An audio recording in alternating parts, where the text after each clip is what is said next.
Bonjour à tous, bienvenue à ce webinaire sur les actualités sociales employeurs.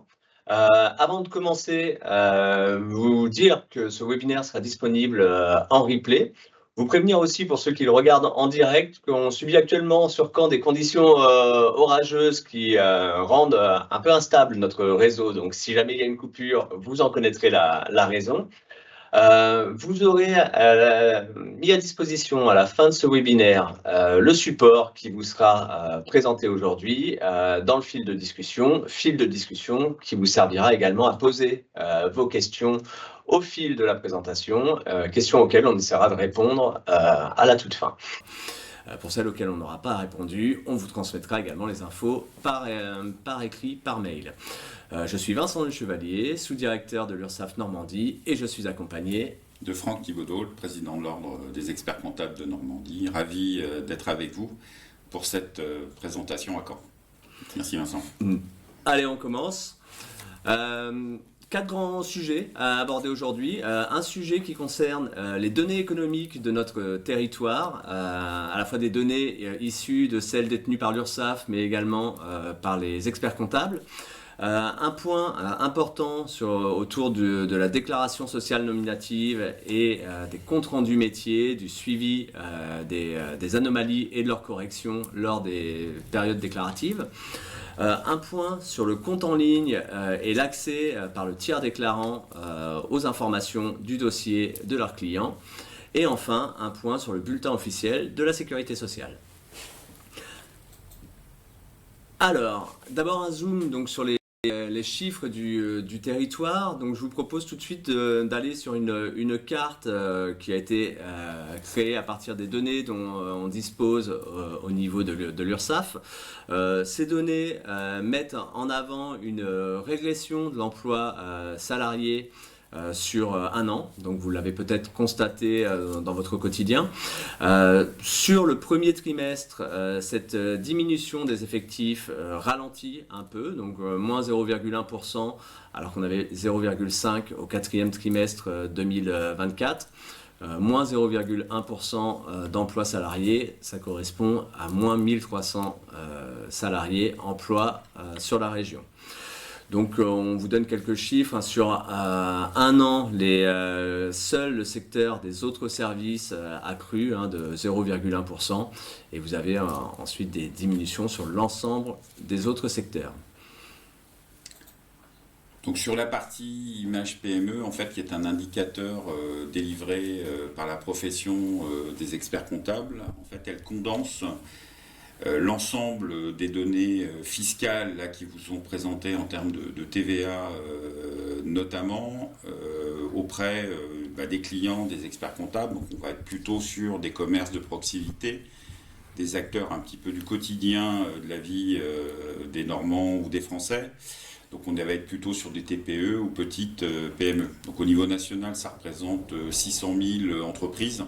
Au niveau normand, on est sur 25 000 entreprises qui nous permet d'avoir une bonne image des 100, 120 000 clients qu'on estime pour la profession en Normandie.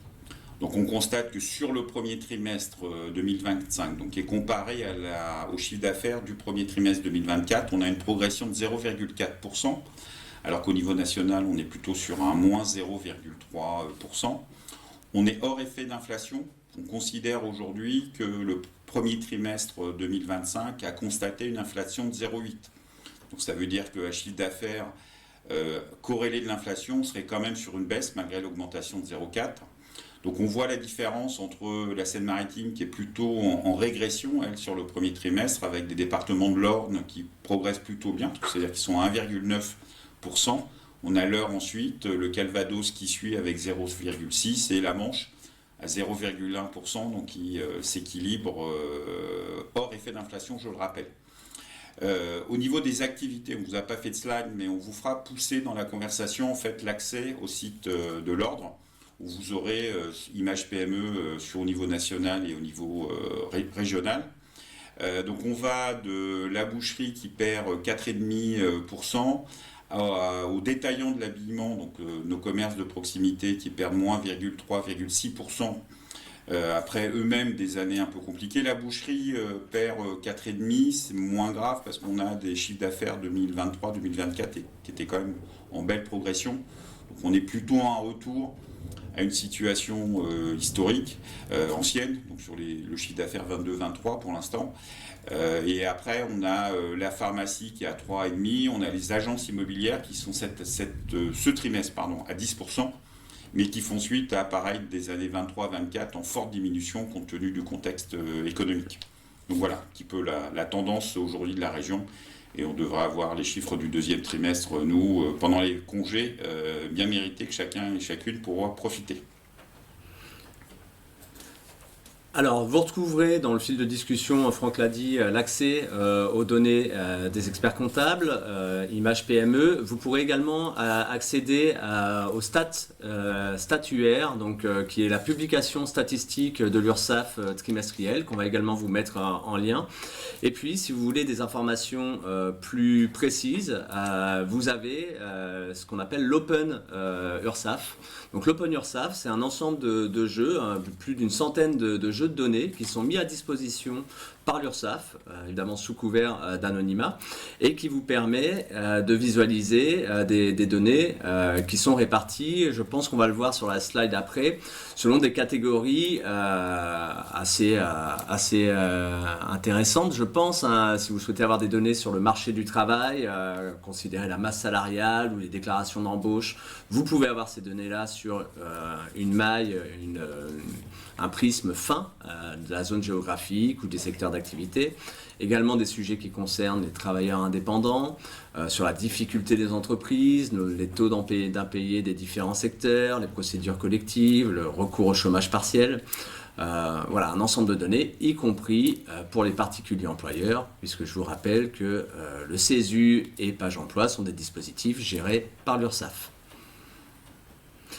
Alors sur l'open.ursaf, on va ici vous diffuser une petite vidéo, donc une petite capture d'écran. Donc on n'est pas en train de le faire en direct, vous le voyez, on a préenregistré cette démonstration dans laquelle on recherche ici la prime de partage de la valeur. Donc on s'est intéressé aux primes de partage de la valeur en considérant que vous pourriez avoir des conseils à donner à vos adhérents, à vos clients. Et donc, on va chercher cette prime de la valeur dans le secteur de l'habillement. Donc, dont je parlais tout à l'heure et qui était un petit peu en difficulté, actuellement, au moins en ce moment. Oui. Donc, voilà. C'était quand même pour vous donner un peu une idée. Alors juste, j'en profite, vous avez les éléments clés dans l'encart de gauche pendant que la vidéo distribue. Et au début, vous aviez l'ensemble des données, des bases de données qui sont accessibles sur cette Open URSSAF. Et donc en fait, effectivement, en échangeant avec Vincent, on a décidé de vous en faire un sur PPV dans l'habillement et l'autre sur le salaire moyen dans le secteur de la restauration, qui est souvent dans les cabinets d'expertise comptable un des profils de clients qu'on a effectivement d'une manière relativement importante. Alors là, on voit que sur la prime de partage de la valeur, sur la Haute-Normandie, il y a eu dans le secteur de l'habillement 583 bénéficiaires qui ont reçu une prime moyenne de 3 000 €. Voilà, ce sont des indices. On peut également observer la part des établissements qui ont servi des primes. Donc, c'est évidemment pas tous les établissements. Et donc, vous avez également la possibilité d'exporter ces données. Alors, Franck le disait, on va vous donner un autre exemple. C'est le salaire moyen, donc la masse salariale dans les différents secteurs. Donc là, ça sera en l'occurrence le secteur de la restauration, où on pourra avoir restitué le salaire moyen par tête du secteur. Ce qui peut être aussi une façon pour vous de conseiller, permettre à vos clients de se comparer sur leur marché en termes d'attractivité pour accueillir de nouveaux salariés ou conserver les actuels. Donc, on revoit les différents jeux de données qu'évoquait Franck. Donc, le choix ici va se faire sur la Normandie, qui est notre sujet. On va prendre l'année, enfin les données les plus récentes, à savoir, alors on avait parlé effectivement du secteur, ensuite 2025. Alors, ce qui est intéressant, en fait, pendant que la démonstration se fait, c'est d'avoir ce type de données. C'est que dans un environnement où, vous l'avez compris, la croissance des entreprises est quand même très fine, très légère.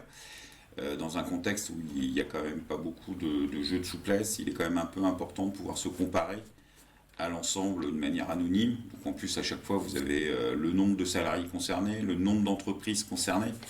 Donc ça vous donne quand même une base de données relativement large, et ce qui vous permet un peu de pouvoir vous comparer. Alors à chaque fois, ce ne sont que des moyennes, on est bien d'accord, on n'a pas de données fines, parce que c'est un peu normal. L'objectif, c'est pas de délivrer ce qui se passe chez le voisin, mais ce qui permet d'avancer. Alors là, on vous présente une mise en perspective, donc qui va pouvoir vous donner, donc sur la Normandie, une synthèse. Donc on voit la synthèse sur les effectifs, l'évolution du nombre de postes.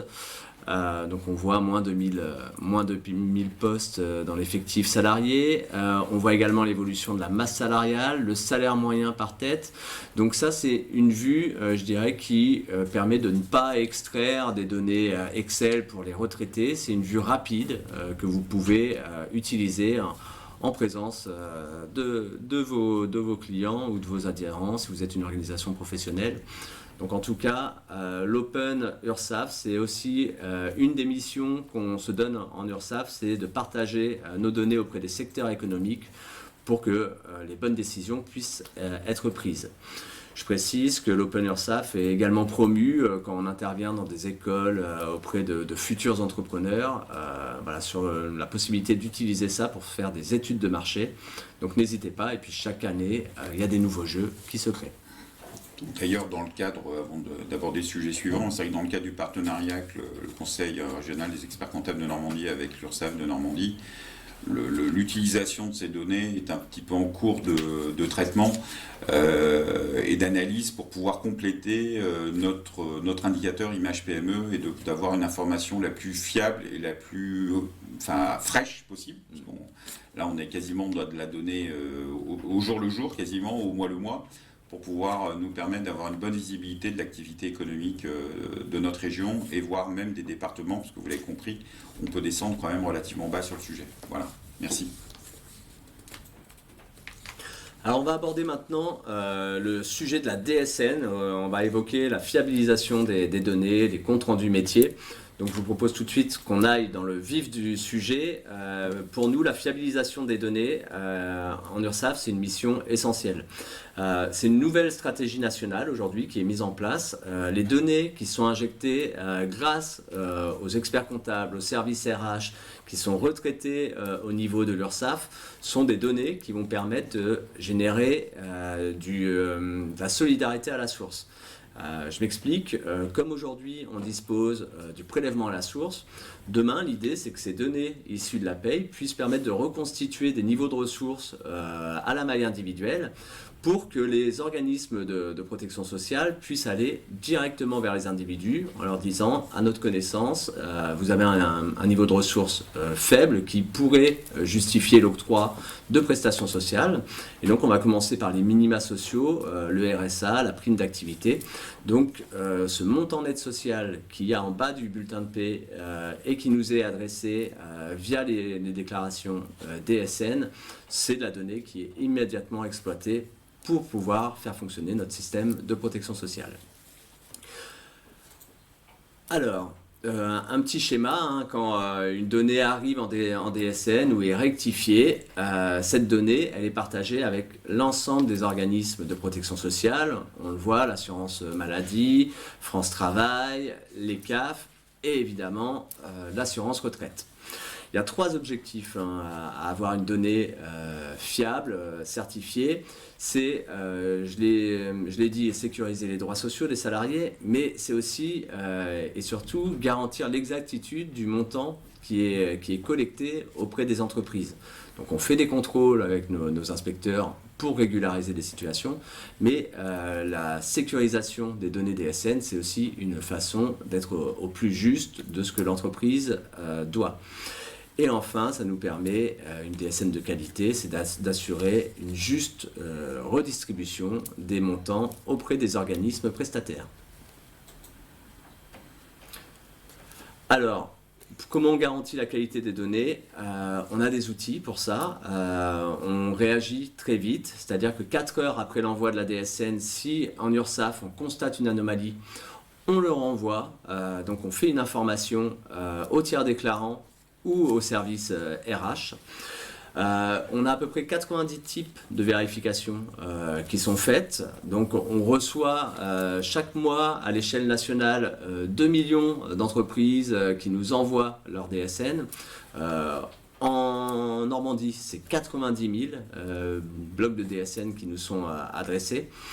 Donc ce qu'on fait, c'est que quand on a des constats d'anomalies, on envoie des comptes rendus métiers. Alors les comptes rendus métiers, vous les recevez pour la plupart d'entre vous directement dans votre logiciel de paie avec des interfaces qui vous signalent quelles sont ces anomalies pour correction. On vous propose également un accompagnement via le service suivi DSN dont Franck nous dira 2 mots tout à l'heure.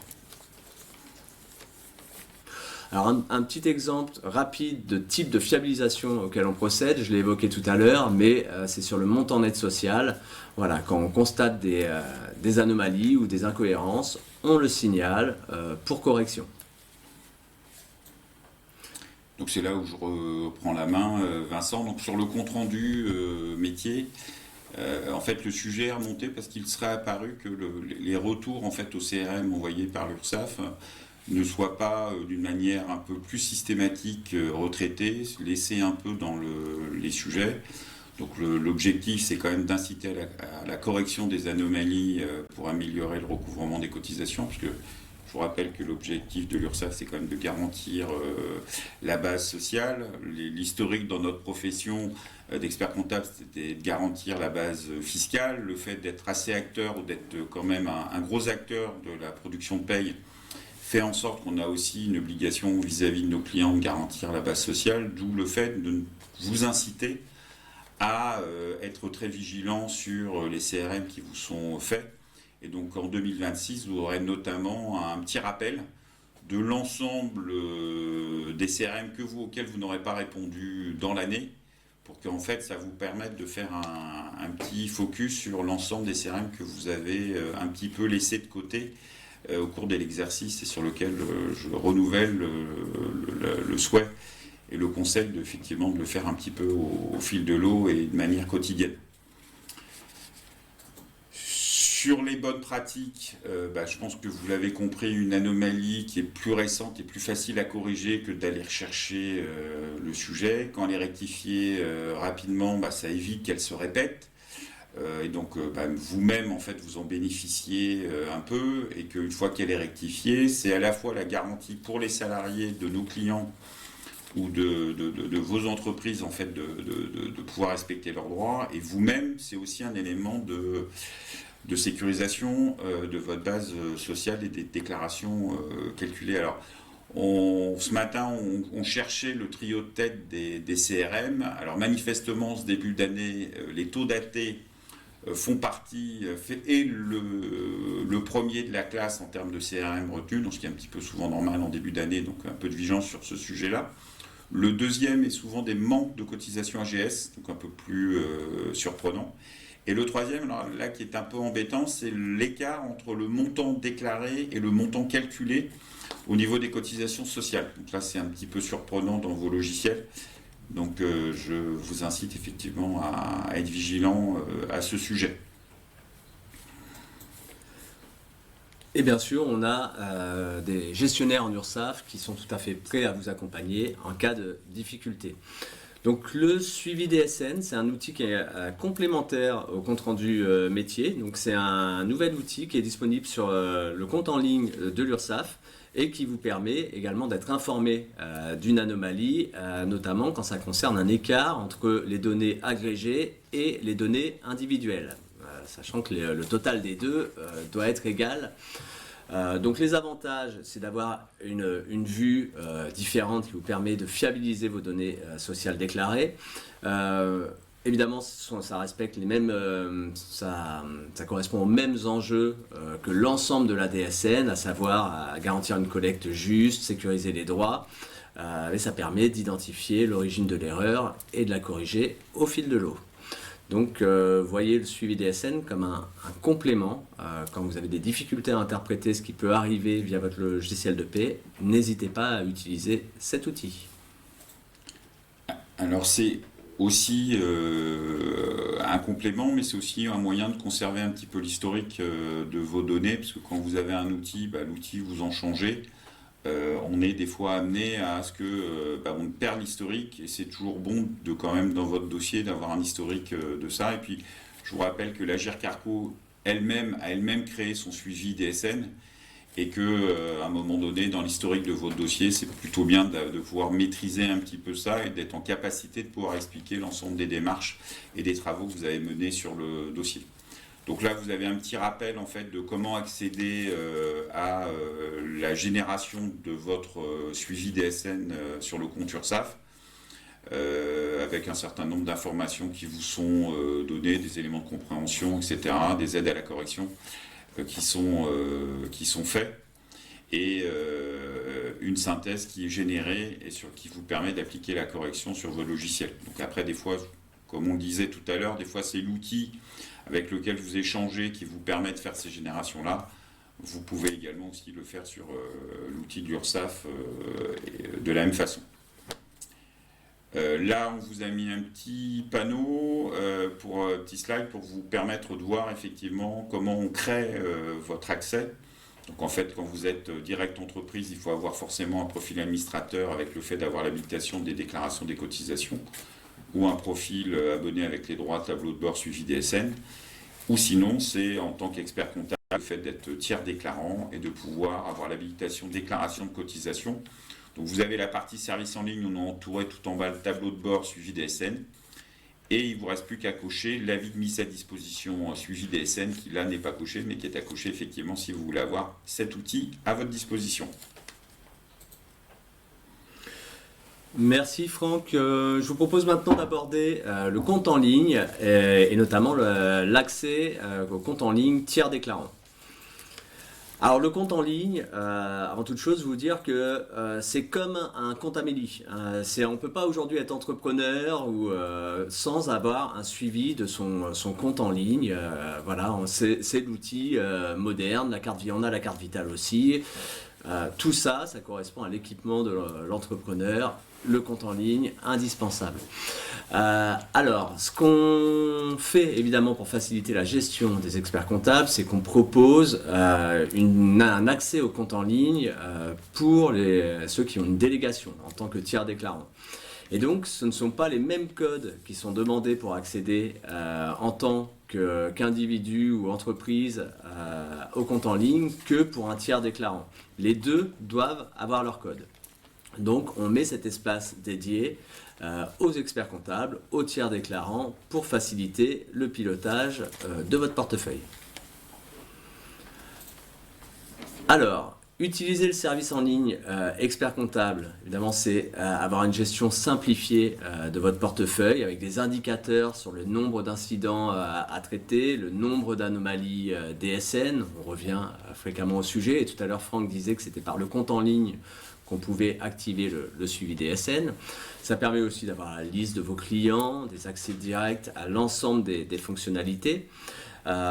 Donc vous pouvez également agir sur le compte lorsque vous avez la délégation, et ça permet de mettre à jour la liste de vos collaborateurs qui peuvent avoir accès à l'espace tiers déclarant. Alors sur le compte en ligne, sur les bonnes pratiques, effectivement, donc il faut être mandaté avec un profil administrateur. Il faut s'assurer que le client ait bien créé son compte en ligne en abonné direct, parce que ça reste l'entreprise qui est responsable vis-à-vis de l'URSSAF. Et le fait de pouvoir ajouter un collaborateur à votre cabinet, donc préférence de ne pas mettre un mail générique, mais bien un mail avec le nom et prénom du collaborateur, activer le tableau de bord suivi DSN, et puis mettre à jour la liste de vos clients dans votre portefeuille par le biais de ajouter, supprimer un client à ce niveau-là. Et puis effectivement, s'il y a un petit sujet, vous avez l'adresse mail qui apparaît pour faciliter vos démarches et vous mettre en lien avec un collaborateur de l'URSSAF qui permettra de vous aider sur ce sujet-là, s'il y avait un besoin. Donc après, il y a une petite fiche pratique qui est accessible, qui vous permet de vous expliquer un petit peu comment ça vous permet d'y accéder facilement. Donc qui est à effectivement diffusé au sein des pôles paye avec un petit peu de coordination pour que vous l'avez compris par cabinet ou par bureau. On puisse avoir des listes de clients qui soient homogènes et qui regroupent bien l'ensemble des clients concernés, indépendamment des collaborateurs qui peuvent être affectés sur les dossiers. Et cette fiche, n'hésitez pas non plus à la diffuser à vos clients en tant qu'expert comptable. C'est une façon de leur rappeler que c'est pas parce qu'ils ont un expert comptable qu'ils sont plus responsables devant l'URSSAF. On leur écrit sur un ensemble de choses. Les experts comptables, vous avez une délégation pour agir sur l'arrêté comptable, les déclarations de paie, etc. Mais pas forcément pour agir sur tous les sujets. En tout cas, avoir son compte en ligne pour une entreprise, même si on a un expert comptable, c'est indispensable, comme on a accès à son compte des impôts.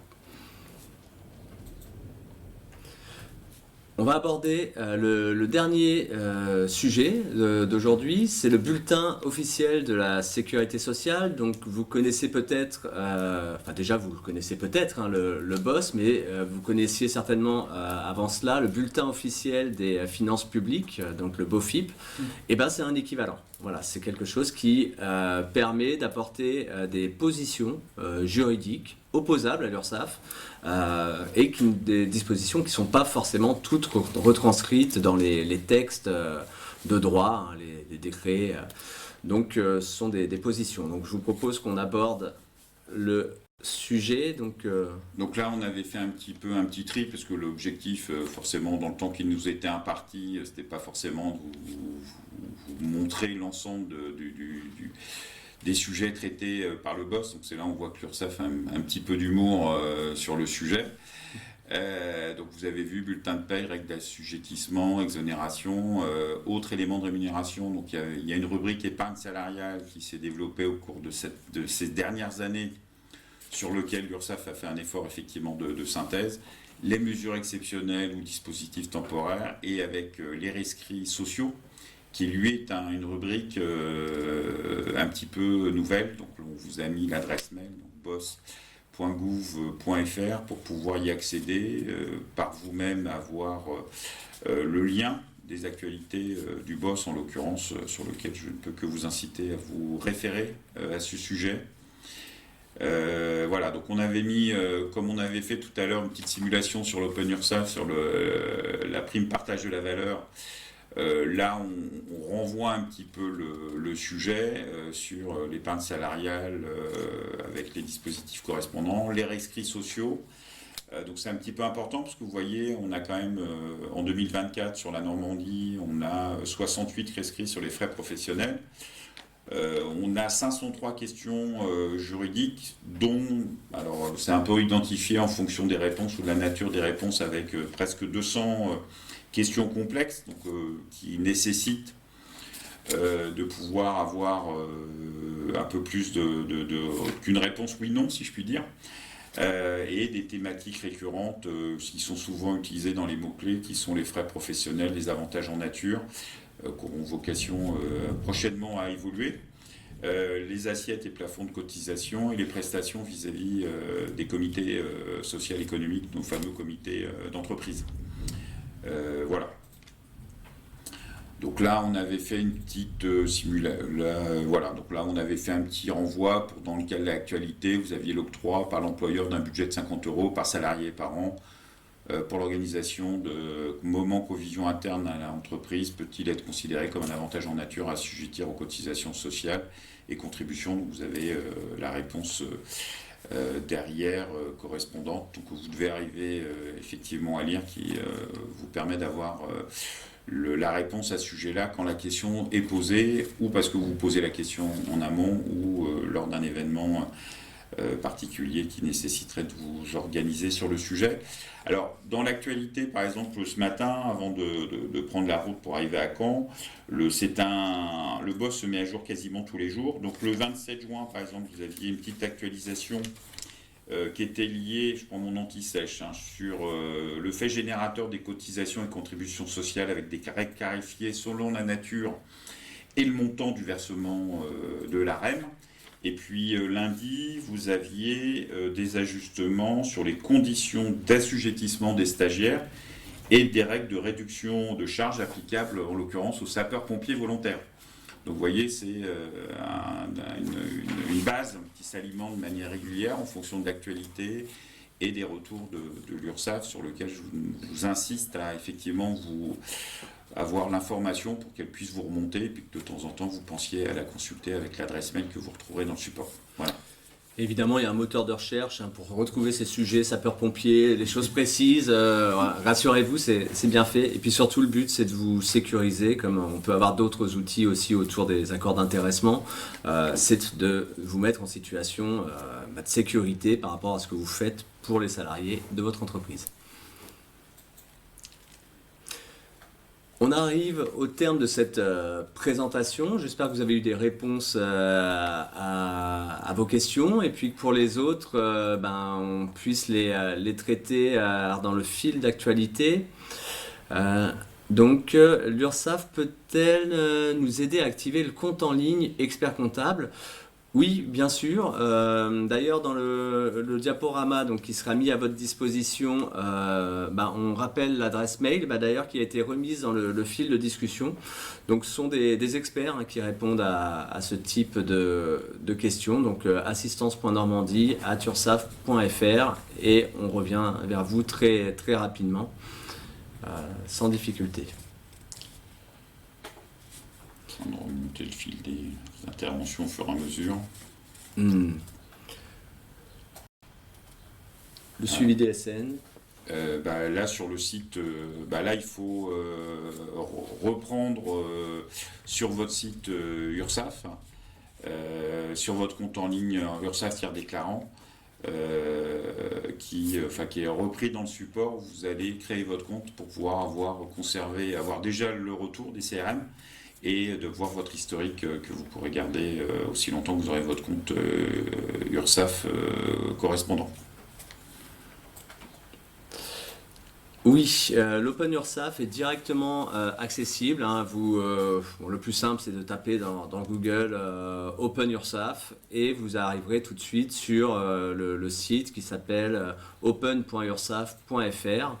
Et donc tout de suite, vous serez sur l'écran de visualisation qu'on vous a partagé tout à l'heure, et en un clic, vous accéderez à l'ensemble du catalogue de données.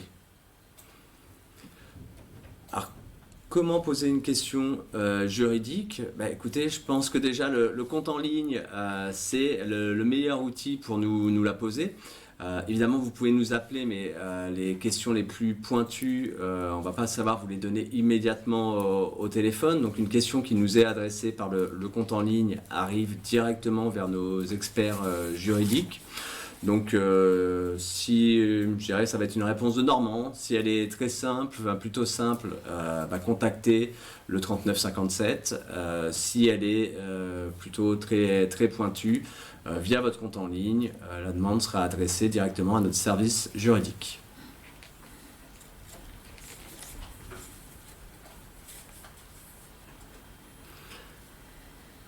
Alors, vous êtes beaucoup à avoir demandé le support de présentation, donc il sera dans le fil de discussion. Voilà, alors il faudra remplir le forms pour nous donner votre adresse mail, ce qui nous permettra aussi de recueillir votre avis sur la qualité de ce webinaire.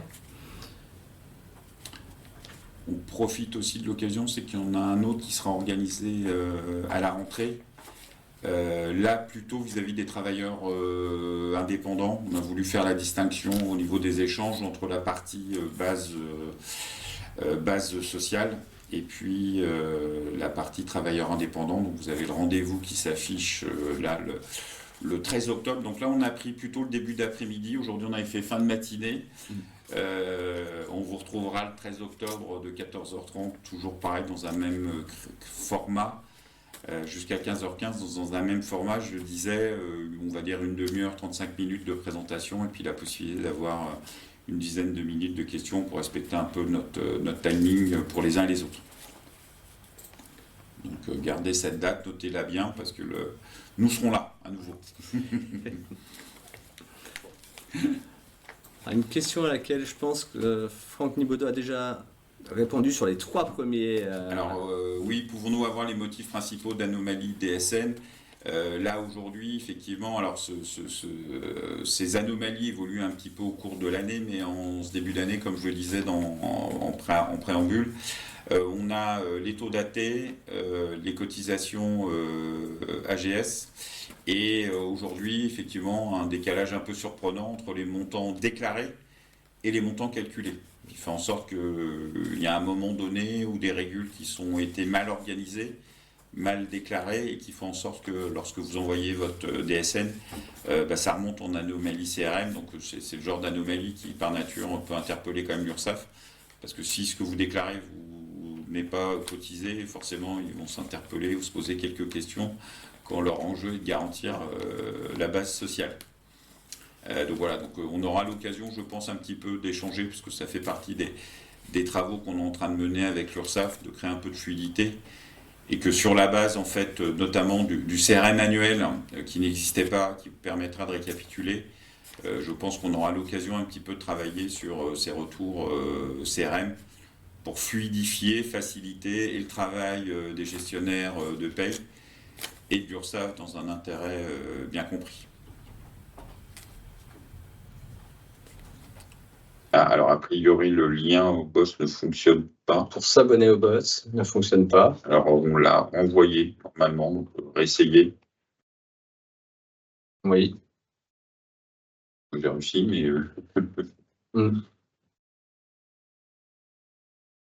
Alors, je ne vois pas d'autres questions. Écoutez, merci de votre attention. Et puis, nous vous donnons rendez-vous donc en octobre pour aborder les actualités sociales relatives aux travailleurs indépendants. Donc, n'hésitez pas à répondre au questionnaire pour recevoir le support de ce jour. Merci Franck. Merci Vincent. Et merci à toutes et à tous de votre présence. Et puis à bientôt.